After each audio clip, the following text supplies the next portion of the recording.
इमाम उल हक की ऑस्ट्रेलिया के खिलाफ लगातार दूसरी सेंचुरी। इमाम उल हक ने वनडे की तारीख के 2 बड़े रिकॉर्ड बना डाले।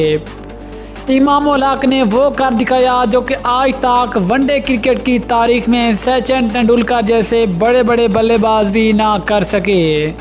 आखिरकार इमाम उल हक ने कौन से 2 बड़े रिकॉर्ड बना लिए, मुकम्मल तफसीलात से बात करेंगे। लेकिन मज़ीद आगे बढ़ने से पहले चैनल को सब्सक्राइब करके साथ में लगी घंटी के बटन को दबा दें ताकि क्रिकेट से जुड़ी तमाम खबरें आपको सबसे पहले यहाँ पर मिलती रहें। अस्सलाम वालेकुम, वेलकम टू सैन स्पोर्ट्स। दोस्तों, आपको तफसील से आगाह करते चलें कि इमाम उल हक की ऑस्ट्रेलिया के खिलाफ लगातार दूसरे मैच में भी सेंचुरी।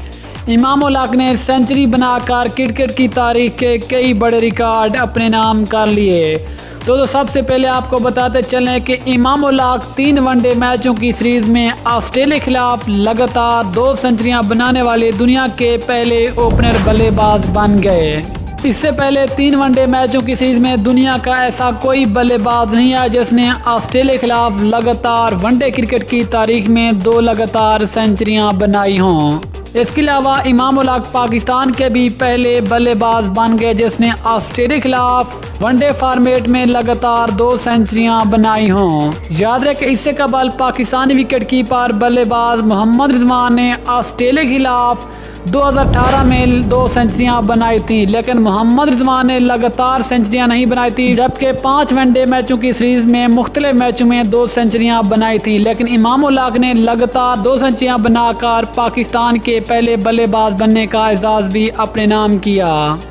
इसके अलावा इमाम उल हक 30 दिन के अंदर 4 सेंचुरियां बनाने वाले भी दुनिया के पहले बल्लेबाज बन गए। याद रहे कि इमाम उल हक ने इसी महीने में ऑस्ट्रेलिया के खिलाफ पहले टेस्ट मैचों में 2 सेंचुरियां बनाई थी और अब वनडे में भी 2 सेंचुरियां बनाई। इस तरह इमाम उल हक क्रिकेट में 1 महीने के अंदर 4 सेंचुरियां बनाने वाले भी दुनिया के पहले बल्लेबाज बन गए। इस तरह इमाम उल हक ने दुनिया के बड़े बल्लेबाजों को पीछे छोड़ दिया, जिनमें सचिन तेंदुलकर और संगकारा जैसे बड़े बड़े बल्लेबाज भी ये कारनामा सरअंजाम ना दे सके।